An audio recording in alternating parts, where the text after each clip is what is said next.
भाई एक सच्ची बात बताऊं, अगर आप महीने के 30 से 40 हजार कमाते हो फिर भी हर महीने पैसे खत्म हो जाते हैं तो दिक्कत आपकी सैलरी में नहीं, आपकी सोच में है। और सबसे चौंकाने वाली बात सुनो, स्कूल, कॉलेज और नौकरी आपको कभी अमीर बनना नहीं सिखाते। आज मैं आपको एक ऐसी किताब का सार बताने वाला हूं जिसने लाखों लोगों की पैसों को देखने की सोच बदल दी। आप पूरी जिंदगी मेहनत करते हो, रोज सुबह उठकर नौकरी पर जाते हो, फिर भी पैसा कभी काफी क्यों नहीं होता? और कुछ लोग बिना ज्यादा मेहनत के पैसा कैसे कमा लेते हैं? इसी सवाल का जवाब देती है यह किताब, बुक इंट्रोडक्शन। इस किताब का नाम है रिच डैड पुअर डैड और इसके लेखक हैं रॉबर्ट कियोसाकी। यह किताब दो पिताओं की सोच की तुलना करती है। एक रिच डैड और एक पुअर डैड, दोनों मेहनती थे लेकिन पैसों को देखने का नजरिया दोनों का बिल्कुल अलग था।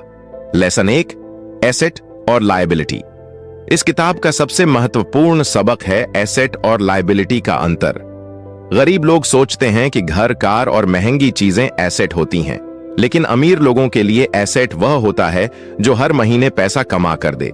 सरल उदाहरण, अगर आपने एक घर खरीदा और उससे किराया आ रहा है तो वह एसेट है, लेकिन अगर वही घर ईएमआई और खर्च ही निकाल रहा है तो वह लायबिलिटी है। लेसन 2, नौकरी से अमीर क्यों नहीं बनते? पुअर डैड कहते हैं पढ़ाई करो, अच्छी नौकरी लो, सुरक्षित जिंदगी जियो। रिच डैड कहते हैं नौकरी सिर्फ सीखने के लिए होती है, अमीर बनने के लिए नहीं। नौकरी से आय आती है लेकिन सिस्टम से संपत्ति बनती है। Lesson 3, financial education. स्कूल हमें गणित, विज्ञान सब सिखाता है, लेकिन यह नहीं सिखाता कि पैसे को कैसे निवेश करें, टैक्स कैसे बचाएं और पैसे को कैसे बढ़ाएं। इसीलिए अमीर लोग हमेशा फाइनेंशियल एजुकेशन पर ध्यान देते हैं। लेसन 4, डर और जोखिम। गरीब लोग नुकसान के डर से कुछ भी नहीं करते, अमीर लोग भी डरते हैं लेकिन डर के बावजूद कदम उठाते हैं।